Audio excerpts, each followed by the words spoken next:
Welcome back, everybody, to the Pierce the Canvas podcast. Of course, I am Pierce, and we're here for another podcast on AEW Dynamite. Today is September 2nd, 2020. Got a brand new month, got a pay per view coming up this Saturday.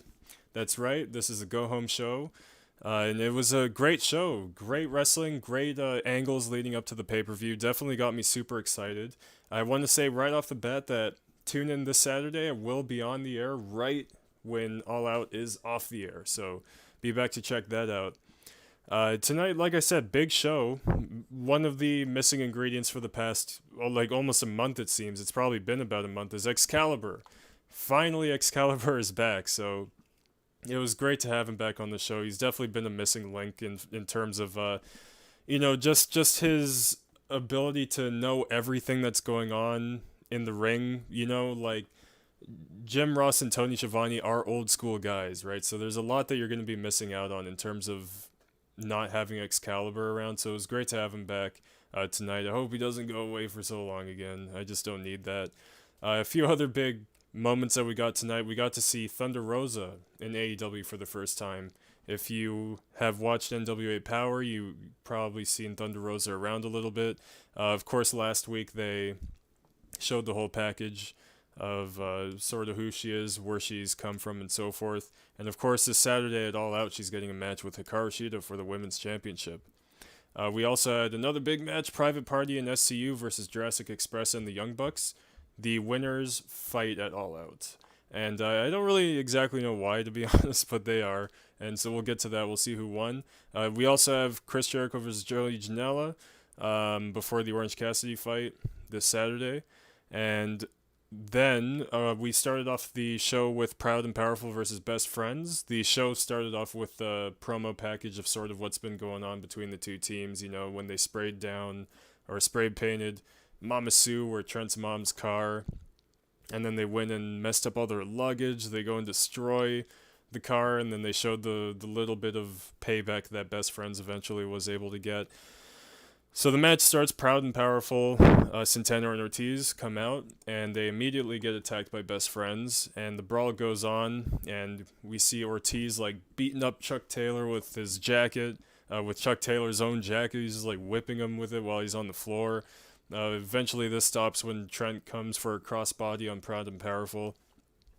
Later on we see Ortiz choking out Trent with his own jacket, so they're definitely using foreign offense. I have to mention as well that the match actually hadn't even started at this point. As I just mentioned, like a brawl just broke out as Proud and Powerful were coming out. Best Friends came attacked. So all this stuff was just happening. The match hadn't even started yet.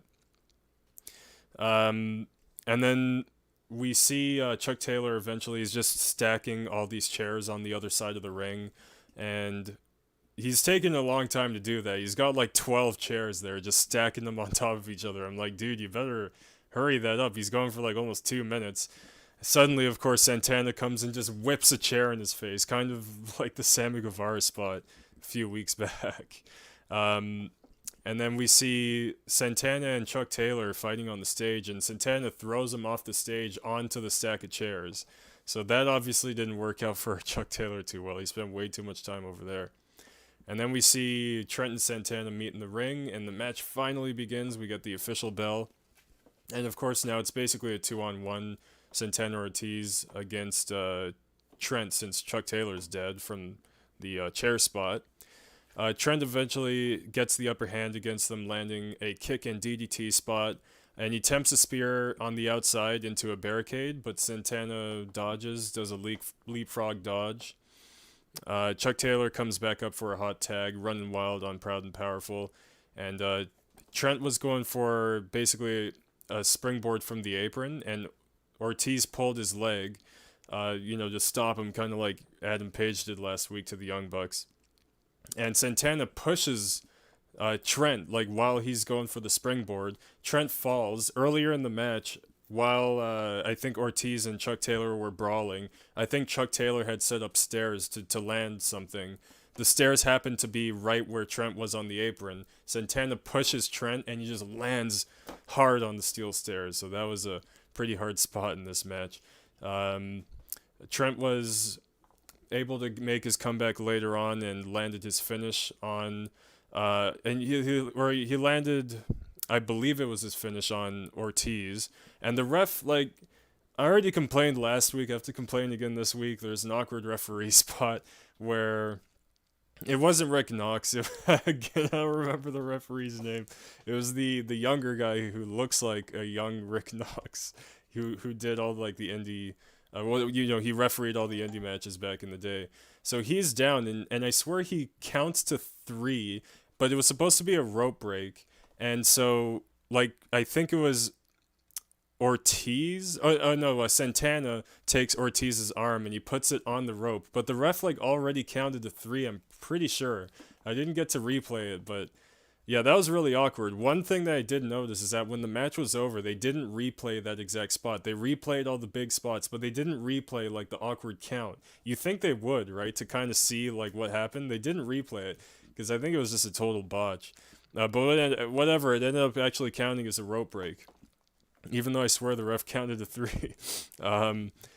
Later on, Ortiz pulls out a weapon. I couldn't even catch what it was. He takes out Trent from the back while the referee's distracted, and Proud and Powerful land their street sweeper finish for the win. So that was the end of that match. I guess the feud will continue in the Battle Royal. The two teams are going to be in the 21-man Battle Royal this Saturday, so that's kind of where that's going. Next up, we see MJF promoting his match, and he says there's only one possible ending. He's just going on about how he's going to win the world title. Lee Johnson, one of his campaign running people, comes up to distract him, and he says that, I believe he said, like, the lawyer needs to see you, like, Mark needs to see you, or something like that. So Wardlow, he basically the lawyer's in, like, a locker room. Wardlow goes to the locker room door, bashes it open. He gets the lawyer guy, puts him on the wall, and MJF starts talking to him, and he's like, you better, basically just saying you should make my match easier this Saturday, like soften up Moxley a little bit. You better not get in the way of my goal. I better win, and you are going to help me, basically. I'm very much paraphrasing, but I think that was kind of the point of what he was saying. Actually, at one point, he was just like saying, so you, Mark's talking to the lawyer. He says, you, Mark, better get in the ring, or you better, and it's just a beep. He just bleep like 3 seconds of what he was saying. So he basically said to the guy, you better get in the ring, or I don't know. God knows, but I guess it was something real mean. Next up, we have Private Party and SCU versus Jurassic Express and the Young Bucks. SCU come out honoring Chadwick Boseman, who had passed away quite recently. Rest in peace to Chadwick Boseman. That was just really out of nowhere and a super unfortunate loss. They came out to honor him at the beginning of their entrance. And then Young Bucks come out next, and they're barely doing their entrance. They usually got they're cool and whatever. They're barely doing anything. Their pyro still goes off and the money still comes out and everything, but they're just pissed off, right? Because last week, Adam Page had done what he did. Their anger went to the extent there's a fan in the front row. Again, I'm sure it wasn't a real fan, but he had a Hangman drink my beer sign, and Matt Jackson just went and ripped it up. That happened kind of at the beginning of the match. They're just playing on how they're all pissed off, I guess. Like Matt Jackson and Nick Jackson are like refusing to tag in Jurassic Express. However, now that I think about it, it might not be so much that they were pissed off about the Adam Page thing. It's probably more that they just want to show Jurassic Express that they don't need them because they're going to have to wrestle this weekend anyway, right? So now that I think about it, I guess they were refusing to tag them in for that reason. But that didn't last too long. Eventually, Jungle Boy did get tagged in. But at first you could see Jurassic Express, both guys, their hands are in, and they deliberately, the Young Bucks just tag each other. They're both getting in offense at this point, and eventually, like I said, Jungle Boy gets in the tag, SCU regains offense, Christopher Daniels gets his signature outside moonsault. Jungle Boy's getting beat up by SCU and Proud and Powerful for quite a long time. I think they're beating him up for a few minutes, and then it went to commercial, and they're beating him up throughout the commercial, and then the commercial ends and they're still beating him up. So that went on for quite a long time. Young Bucks and Jurassic Express take out everyone, in the match with a really cool spot. Basically, I think the Young Bucks were on the top rope, and they did, I think it was like a moonsault, I'm pretty sure they did, and Jungle Boy and Luchasaurus are on the floor, and they do a standing moonsault. So all four of them at the same time moonsaulting onto the opponents. That was a really cool spot. Of course, landed in near fall, as there are many near falls in this. A lot of, finishes, and then near falls, finishes, and near falls. Um, for example, SCU gets their neckbreaker signature, and Private Party hits their signature dive. That also led to a near fall. Mark Quinn hits a shooting star press for a near fall.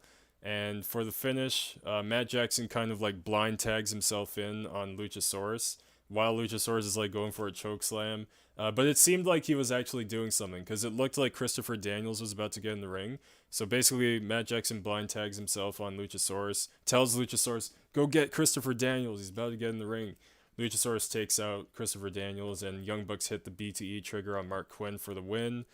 And then, like, the Young Bucks kind of just immediately left the ring. They're like, we ain't gonna hang out with these guys. We're fighting them this Saturday. So you will be seeing Young Bucks versus Jurassic Express at All Out. And yeah, like I said, they just didn't want to celebrate with them or anything, because I guess they're trying to make the statement that we're going to beat you guys up this weekend. And so that's a match we're going to get. Next up, we see Jake Hager walk into a room where Orange Cassidy's just chilling. He's just chilling on two chairs. He's got like his legs spread out between two chairs, just hanging around. And Hager tells Orange Cassidy that Chris Jericho wants Orange Cassidy ringside for his match tonight. And so, yeah, I guess that's going to be happening. Next up, we see Tully Blanchard and FTR. Tully praises FTR for winning the gauntlet last week and says that they are the number one contenders this Saturday. He says that FTR has to take the gold. FTR are the two that can do it. Cash says that their legacy's dead if they don't win the titles, which is a big thing to say. Their whole legacy is no more, if they don't win the titles this Saturday. Dax says that Saturday night, Kenny and Adam Page will fear the Revelation, which I believe, was it Revelation or Revolution? I think it was Revelation. Next up, we see Tony Schiavone. He's going to be interviewing Kenny Omega. Of course, we know this is just Kenny Omega, no Adam Page. Tony addresses Adam Page's absence, and Kenny basically asks Kenny why, why did Adam Page do what he did last week? And Kenny says, like everyone else, Page just made a mistake. He says FTR will be facing us this Saturday, and Kenny just says that, Adam Page has been fooled by FTR. They've just been getting into his head and said that it's nothing. We're still going to be able to win this Saturday. Kenny says that FTR better bring their A game. And there comes out FTR. They're coming out with a bucket. I guess their gimmick is that they bring out buckets with drinks. They seem to do that a lot. And so Dax says that Kenny and Adam had a great run so far.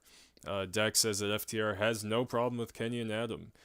They said that they just want to have a great match with two professional wrestlers. And they offer Kenny Omega chocolate milk, the chalk.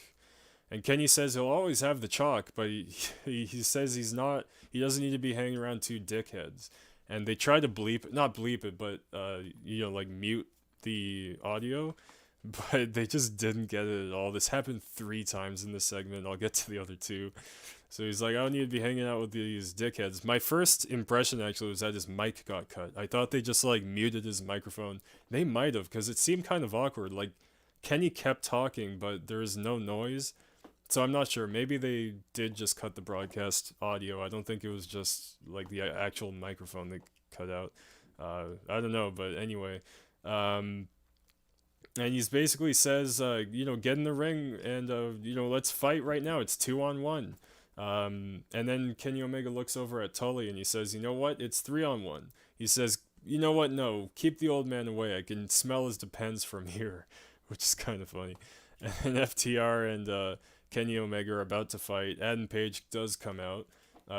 Dax basically just tells Adam Page to explain to Kenny what got in his head. Dax says that Adam is just an insecure little boy. Dax says that Adam needs to explain how much of a piece of shit Adam is. So he says that Adam Page has to explain why he's such a piece of shit. And sorry, this was basically the second time, by the way, that the audio cut, but you just heard everything. They didn't bleep out the actual word. And Cash ended up saying the same thing. He said, "Yeah, Adam, tell them why you're a piece of shit." And they still didn't bleep it out. So that was literally 3 times in this segment. Um, Kenny tells Adam Page to calm down. FTR leave. Kenny leaves the ring, and Adam is still in the ring, but he didn't notice Kenny left, so Kenny just like kind of ditched after FTR left, and so we still see that there's a lot of problems between Kenny and Adam as a team, which isn't good because they're going to be wrestling together this Saturday for their titles, which everybody knows they're probably going to lose. Next up, we see Chris Jericho backstage with Alex Marvez. Alex Marvez asks, what a first-time experience is like. What's your first kiss like? What's your first this and that like?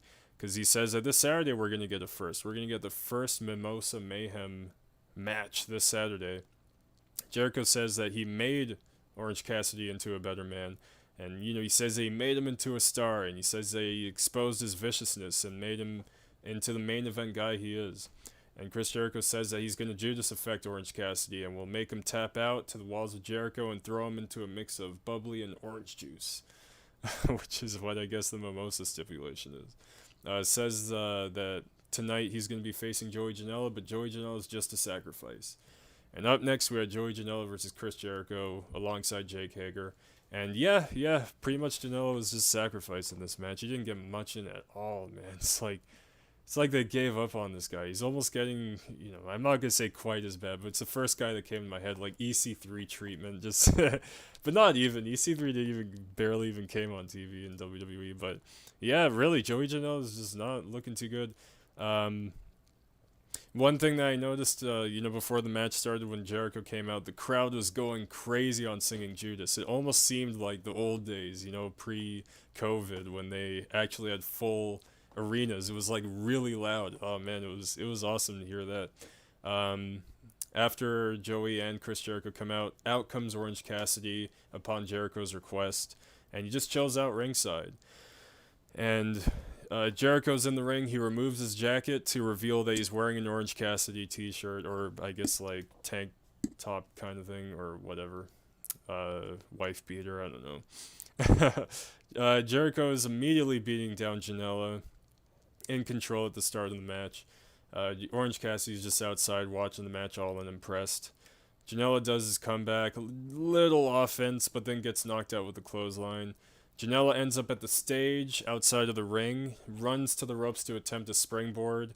Jericho catches him with a code breaker and finishes him off with the walls of Jericho. Jericho continues beating up Janela, removes the turnbuckle pad, throws Janela's head into it. You kind of see his head didn't even touch the thing, but suddenly he's busted open, blood everywhere. He just got the tiny little blade done, around inch-long blade on his head. And while he's bleeding, Jericho decides to add insult to injury, starts just punching Janela on the open wound. Cassidy's just watching. He doesn't seem to, chill. He looks like he's kind of pissed off in there, but nonetheless, he was just watching on. Jericho puts Janela's blood, he takes his blood, wipes it on his hand, and rubs it on the Orange Cassidy shirt. And I think that's what seemed to piss him off. Cassidy, after that, he had enough. He got in the ring and quickly was overwhelmed by Hager and Jericho. Sonny Kiss comes out for the save, which is Joey Janela's tag team partner. Orange Cassidy lands his DDT on Jericho, attempts a Superman punch on Jericho, but Hager saves him right on time.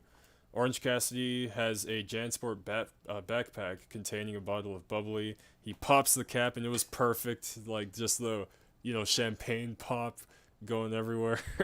That was pretty cool. And yeah, he's just standing in the ring looking all badass. And next we see a recap of Sammy Guevara versus Matt Hardy, which is a big match this Saturday. We see a recap of the chair shot in last week's tables match. And we find out officially that Matt Hardy and Sammy Guevara will be fighting this Saturday in a Broken Rules match. I'm guessing it's, it could be anything. It is Matt Hardy after all, but I'm kind of guessing it's just going to be like an Extreme Rules match kind of thing. I don't think it's going to, it could be something creative. Like I said, after all, it is Matt Hardy. So we'll find out. Broken Rules match. But the big stipulation, or big part of the stipulation, is that Matt Hardy says he's going to leave AEW if he doesn't win. And, this is kind of thing. I don't think they're making a big enough deal out of this. Like, they barely mentioned it. I think one time only that they mentioned it. They didn't mention it last week. They mentioned it one time tonight, that Matt Hardy's, leaving AEW. They didn't say, to be fair, they didn't say retiring, but they still said, like, he's got to leave AEW if he loses. So that's a big deal. And then Sammy Guevara comes out for some reason doing his signs gimmick. And this time it was real awkward. Like, he comes out for his signs, they go to picture in picture. And I was kind of paying attention. The guy only had like 5 signs, so he wasn't like too prepared. So the commercial kept going on and on. And he's just like holding the 2 last signs. He's like, oh, I have no more signs to show off. But there's still like 2.5 minutes of commercials. So he's just like picking up the other signs and showing them again. It's just like, I don't know about this whole picture-in-picture thing, man. The other thing, too, actually, Matt Hardy was also standing, like, on top of the AEW stage, like, way up, staring down at Sammy Guevara with his signs. And that was it, actually. Like, even when they came back from commercial, that was it. It was just Sammy with his signs and Matt Hardy just staring down at him. Whatever, I guess. Next up, we see Taz come out with Brian Cage and Ricky Starks, I should say. I'll get used to that, don't worry. His name will be hammered in my head, I'm sure, eventually. Taz says that this Saturday at All Out, either Starks or Cage will win the Battle Royal. Like I said last week, kind of my problem with that. They're on the same team, but okay. He addresses Darby Allin and says that Ricky Starks is going to beat him up and tells Lance Archer that he's got nothing on Brian Cage. Out comes Jake Roberts with Lance Archer, and he says that Taz and his boys are trying. Yeah. I'm reading my notes, and he literally said, like, they're trying to get a nut, but they won't be busting their nut this Saturday or something. Like, he said busting their nut. I gotta go back and listen to that again. It's just like, was it last week that I said there was like such an awkward like moment with Jake Roberts? Well, we got it again this week, albeit there wasn't any like awkward silence. It was just weird shit he was saying. And he just basically says that they're losers. Lance Gums enters the ring. Eddie Kingston and his boys come out, Lucha Bros and Butcher and Blade. And remember, all these people are participants in this Saturday's 21-man Battle Royal. And Eddie's basically saying, he's just talking crap about everybody in the ring. He says he could take on Lance Archer. I wouldn't mind seeing that Lance Archer-Eddie Kingston feud. And then Sean Spears and Tully Blanchard come out. So I guess Tully's still with Sean Spears for whatever reason. Taz says that Ricky and Brian would fight all these guys. And then suddenly a fight breaks out. And this fight lasted a very, very long time. It lasted through an entire commercial break. I felt bad for everyone in there. I was like, damn, you gotta like keep this up. Just keep this fight going. It's not even like a match. It's just them brawling all around. But sorry, before they went to commercial though, out came Darby Allin. He goes right after Starks, or maybe it was after the commercial. Was it after? Whatever. He goes after Starks. The huge fight's still going on. Hyping the weekend's Battle Royal that we're going to see on Saturday. The Battle Royal is going to be for a world title opportunity. So, hey, like, usually I hear Battle Royal, I just think throwaway match. But I don't really think that in this case, because it's going to be a number 1 contenders match for the world title. So it's a big deal, to be honest. So, yeah, cool. I'm sure they'll do it better than WWE ever does Battle Royals. Next outcome, Proud and Powerful. Just when you thought it was over, actually, yeah, more people came out. Proud and Powerful and Best Friends come out, and they get into the fight.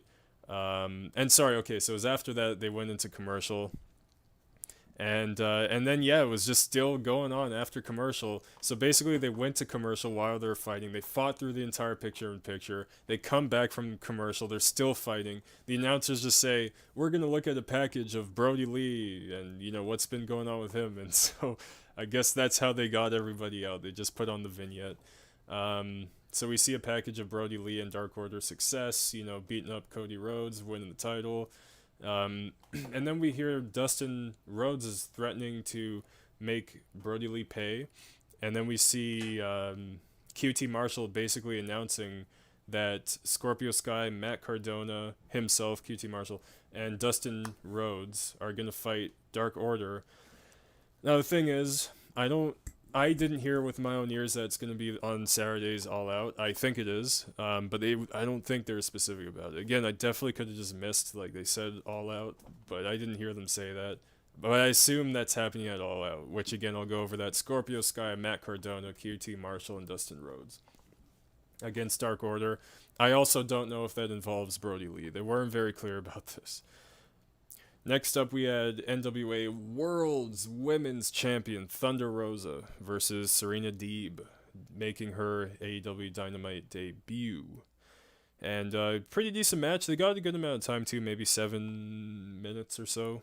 It was actually great, probably as good as it could have been. They actually let Serena Deeb get in some offense. They've both put on a great technical display. I think they mentioned, the announcers at the beginning of the match mentioned that Serena had been wrestling for 13 years while Thunder Rosa just 6. So I think they respected Serena enough, understand her longevity in the game enough to give her some offense, not just let her get completely squashed.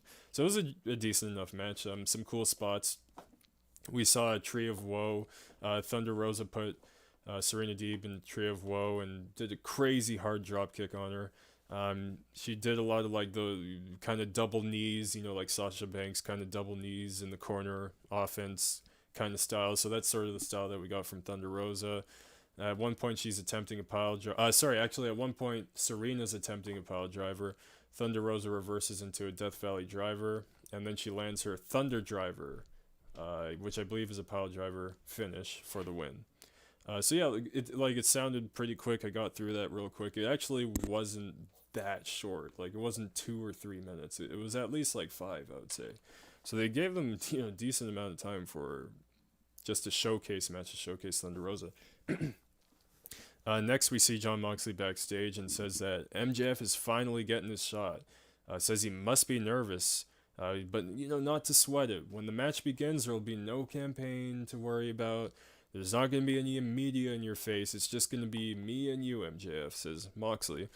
Moxley asks if MJF is willing to kill or be killed. MJF better bring his meanest if he wants to take out Moxley. Moxley says that everything MJF has done until now has just been the easy part.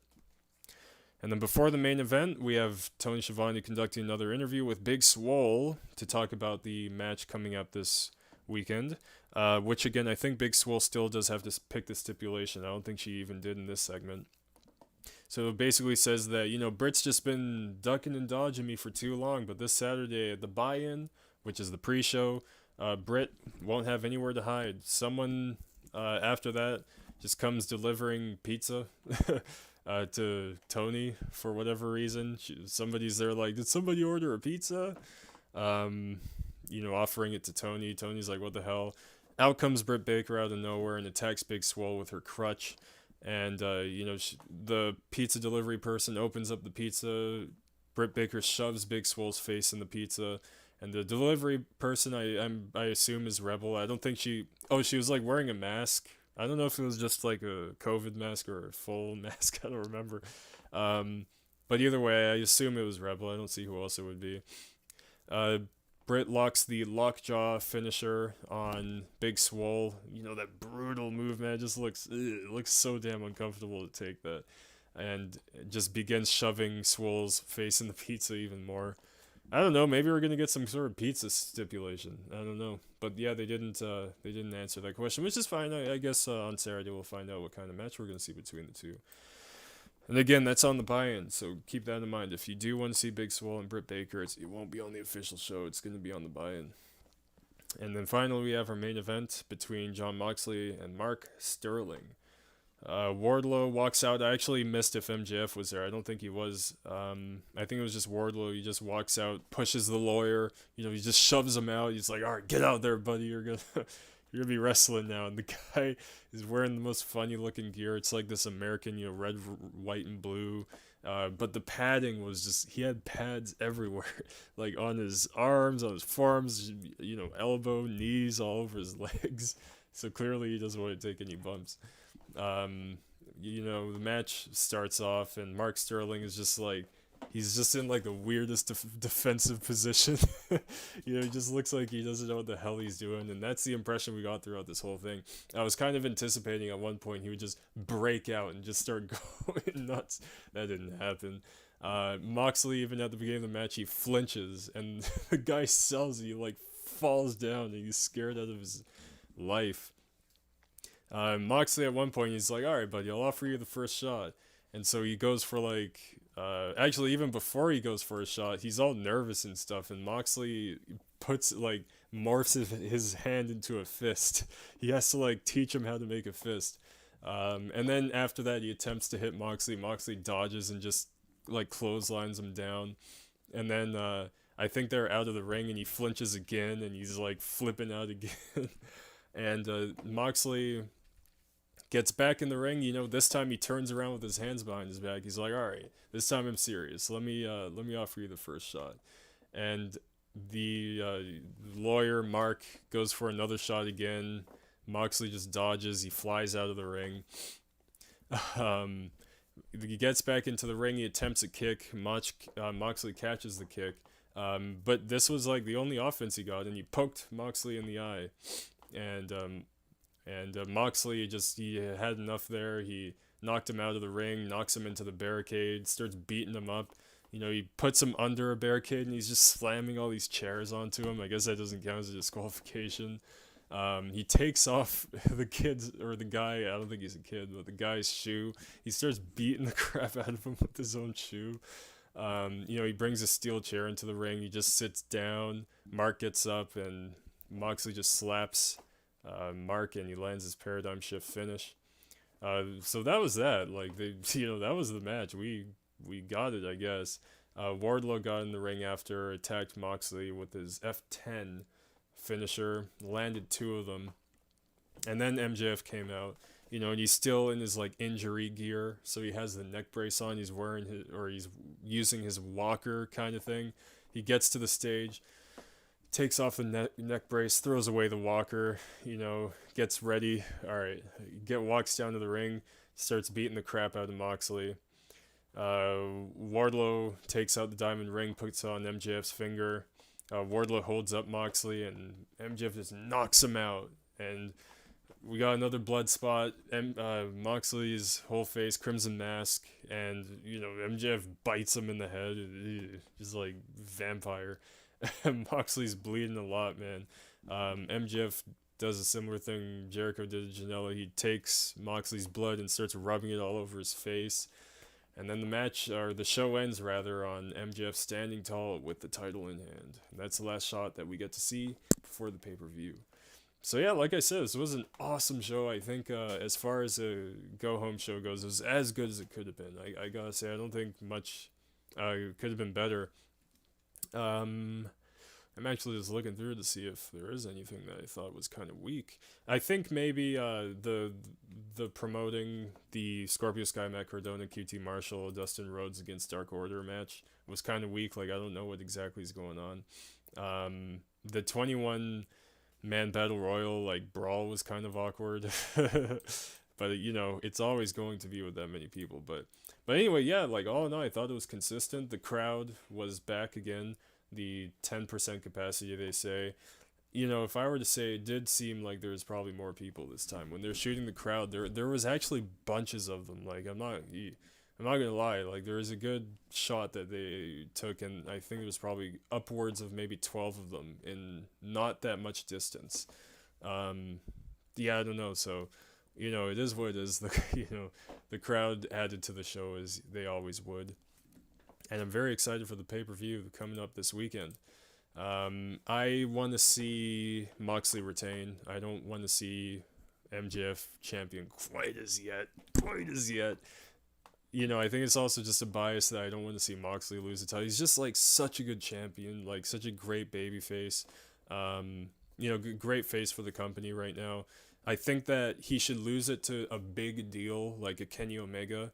It looks like Kenny Omega's already kind of going down the heel route, so there's no reason for him maybe not to win it at the end. I'd even like to see Lance Archer get a program against Moxley. Maybe that could be the next one in between the Kenny Omega, before the Kenny Omega program begins. If it does, I'm not saying it's going to. I don't know 100%, but other than that, what else are we looking at? For Matt Hardy versus Sammy Guevara, I think actually that's a hard one to pick. I hope Matt Hardy wins, I guess, because I don't want to see him leave AEW. And I don't really see how you could just wiggle out of that, after announcing I'm going to leave AEW if I lose, and then you lose, and I don't know, is he just going to, like, kind of slither his way out of that if he loses, or is he just going to win? Or is he really going to leave AEW? I don't see why he would. AEW, Matt Hardy makes AEW better for sure. We also do have the Jurassic Express versus Young Bucks. I guess Young Bucks is going to win. To be honest, again, I don't really know what the point of the match is. But hey, it'll be good. Like, it absolutely will be. And it's cool that it gets to happen on such a big stage, like All Out, for Jurassic Express, Luchasaurus, and Jungle Boy. Of course, we got Chris Jericho versus Orange Cassidy. That's going to be a good match, I hope. The first one was the best one. The second one was a little weaker, a couple awkward spots. Hopefully this will be the banger, between the three matches. And hopefully the last one. We don't really need to see this program go on anymore after this. And any other big matches here that I'm missing? Of course, Swole versus Baker. Whatever. I don't know how exactly that's going to go. I guess Big Swole will probably get her win. Thunder Rosa versus Hikaru Shida. That's going to be great. I really am looking forward to that match. It's for the title, right? Like, so if Thunder Rosa wins, she's the AEW Women's Champion. But I guess if Hikaru wins, she's not getting the NWA title. So, that'd be crazy if Thunder Rosa won. I guess you could say I'm kind of giving the edge to Thunder Rosa because I just like to see her every week. I don't want to, I love Hikaru Shida, but I don't want to see her just win and then Thunder Rosa's gone. So, we'll see how it goes. But, yeah, as I said, we have a pretty big show coming up. I hope everybody enjoyed tonight's Dynamite. Hope you enjoyed the podcast. Catch me again this Saturday. We will be going live on the air once All Out is off the air. So check us out then. Thanks again for tuning in to Pierce the Canvas podcast. Enjoy the rest of your evening. Take care. Can't say much.